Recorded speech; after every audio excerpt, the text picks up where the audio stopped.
Hello everyone. आज के video में हम सीखने वाले हैं बीइंग के सभी यूजेस बहुत ही आसान तरीके से। बीइंग का मतलब होता है होना, रहना या बिहेव करना। ये अलग अलग सिचुएशंस में यूज़ होता है। बीइंग का यूज़ हम नाउन के साथ, एडजेक्टिव के साथ और पैसिव वॉइस में करते हैं। इसका यूज़ हम प्रीपोजिशंस के साथ भी करते हैं। तो आज की वीडियो में हम इसके सारे यूजेस सीखने वाले हैं। सबसे पहले हम सीखेंगे बीइंग का यूज़ एडजेक्टिव के साथ। एडजेक्टिव क्या होता है? किसी की क्वालिटी, मूड या बिहेवियर को बताने वाला जो वर्ड होता है that is called adjective. Means noun को डिस्क्राइब करने वाला। ठीक है, तो जब हम किसी की टेम्परेरी कंडीशन, मूड या बिहेवियर को डिस्क्राइब करते हैं तो बीइंग के साथ एडजेक्टिव का यूज करते हैं। इसका मतलब होता है कि उस वक्त वो वैसा बिहेव कर रहा है, मतलब टेम्परेरी उसका मूड ऐसा है या टेम्परेरी उसका बिहेवियर ऐसा है। फॉर एग्जाम्पल, तुम बदतमीजी कर रहे हो, मतलब उस टाइम तुम ऐसा बिहेव कर रहे हो, ये उसका टेम्परेरी बिहेवियर है। तो हम इसको इंग्लिश में कैसे बोलेंगे?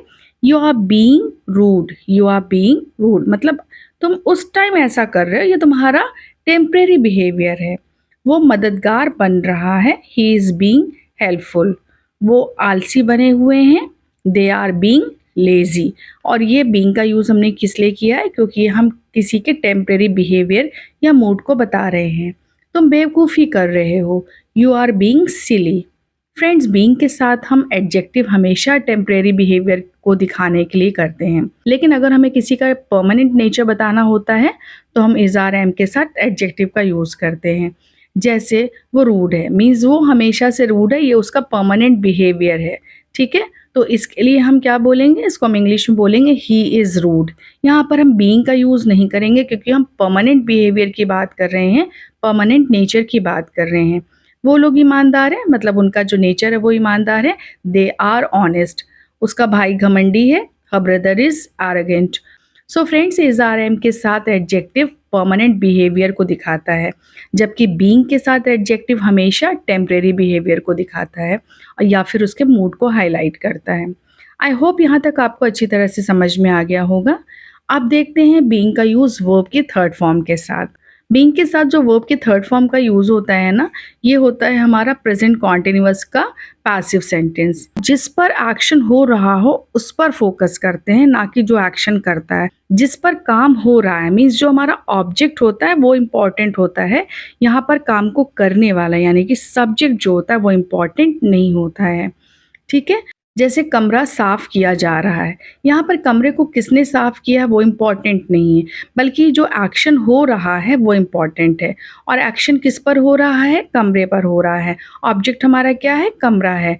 तो यहाँ पर जो हमारा ऑब्जेक्ट कमरा है वो इस सेंटेंस में हमारा सब्जेक्ट हो जाएगा। तो क्या होगा? इस सेंटेंस को हम इंग्लिश में किस तरह से बोलेंगे? The room is being cleaned. The room is being cleaned. ऐसे सेंटेंसेस जिसमें सब्जेक्ट इम्पॉर्टेंट नहीं होता है बल्कि जिस पर काम होता है यानी कि ऑब्जेक्ट इम्पॉर्टेंट होता है, तो ऐसे सेंटेंस को हम पैसिव वॉइस कहते हैं। और यहाँ पर कोई काम हो रहा है, मतलब at the time of speaking the work is going on, इसलिए ये क्या है? ये कॉन्टिन्यूअस पैसिव सेंटेंस है। तो इस तरह के सेंटेंसेस में हम बीइंग के साथ वर्ब की थर्ड फॉर्म का यूज़ करते हैं। तो चलिए हम बात करते हैं प्रेजेंट कॉन्टिन्यूअस पैसिव सेंटेंस की। तो इसका जो स्ट्रक्चर होता है वो होता है subject plus is are plus being, और उसके साथ हम यूज़ करते हैं वर्ब की थर्ड फॉर्म। ध्यान दीजिएगा, यहाँ पर जो सब्जेक्ट, जिसको हम सब्जेक्ट की जगह पर लिखते हैं, वो एक्चुअल में वो ऑब्जेक्ट होता है हमारा जिसके ऊपर एक्शन हो रहा होता है। अगर हमारा सब्जेक्ट सिंगुलर होता है तो हम इसका यूज़ करते हैं, और सब्जेक्ट अगर हमारा प्लूरल होता है तो हम आर का यूज़ करते हैं। फॉर एग्जाम्पल, काम किया जा रहा है, the work is being done. सड़क की मरम्मत की जा रही है, the road is being repaired. एक गाना गाया जा रहा है, अ सॉन्ग इज़ बीइंग सung। और जब हमें ये कहना है कि काम पास्ट में चल रहा था, तब हम पास्ट कॉन्टिन्यूअस पैसिव स्ट्रक्चर का यूज़ करते हैं। तो पास्ट के लिए हम क्या यूज़ करेंगे? स्ट्रक्चर हमारा होगा subject plus was were plus being plus verb की थर्ड फॉर्म। फिर से बात वही है कि सब्जेक्ट हमारा वही होगा जिस पर काम हो रहा था। सिंगुलर के साथ वॉज होगा और प्लूरल के साथ हम वर्ब का यूज़ करेंगे। फॉर एग्जाम्पल, कमरा साफ किया जा रहा था, the room was being cleaned. The room was being cleaned. काम किया जा रहा था, the work was being done. The work was being done. चलिए अब हम देखते हैं बीइंग के साथ नाउन का यूज़। जब हम किसी की पोजीशन, रोल या पहचान को दिखाना चाहते हैं, मीन्स हम किसी व्यक्ति या वस्तु को एक रोल या नाउन के रूप में प्रेजेंट करना चाहते हैं, जैसे किसी को teacher, student, friend, leader, guest बनकर या होकर दिखाना या होने के नाते दिखाना, है ना? जैसे हम कहते हैं ना, टीचर होने के नाते, फ्रेंड होने के नाते या होकर दिखाना, तब हम बीइंग के साथ नाउन का यूज़ करते हैं। जैसे मुझे स्टूडेंट होकर रहना अच्छा लगता है। I like being a student. I like being a student. Captain बनकर उसने टीम को गाइड किया। कैप्टन बनकर मतलब कैप्टन होने के नाते उसने टीम को गाइड किया। तो इसको हम किस तरह से बोलेंगे? Being the captain he guided the team. Being the captain he guided the team. दोस्त बनकर मैंने उसकी मदद करी। इस दोस्त होने के नाते मैंने उसकी मदद करी। तो being a friend I helped him. Being a friend I helped him. चलिए अब देखते हैं बीइंग का यूज़ हम प्रीपोजिशन के साथ कैसे कर सकते हैं। जब फॉर, ऑफ, विदाउट जैसे प्रीपोजिशंस आते हैं तो उनके साथ वर्ब हमेशा जेरेंड में आता है। जेरेंड मीन्स वर्ब की आईएनजी फॉर्म। तो वर्ब हमेशा जेरेंड में आता है, और अगर वर्ब बी है तो उसका जेरेंड होगा बीइंग।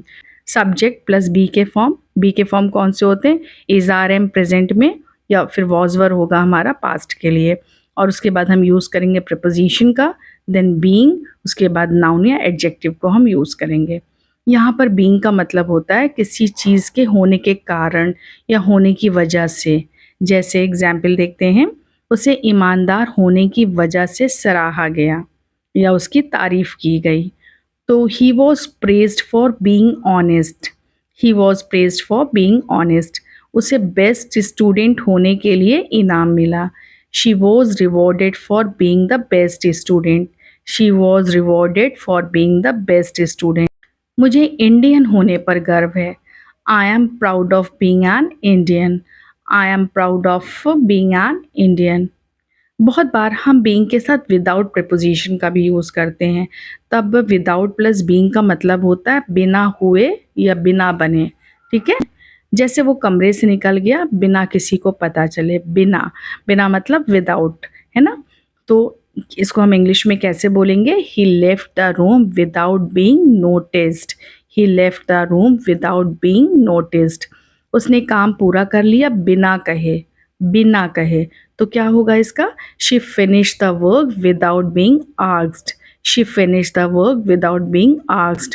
और अगर हम किसी मेल के लिए बात कर रहे हैं तो हम शी की जगह क्या यूज़ करेंगे? हम ही का यूज़ करेंगे।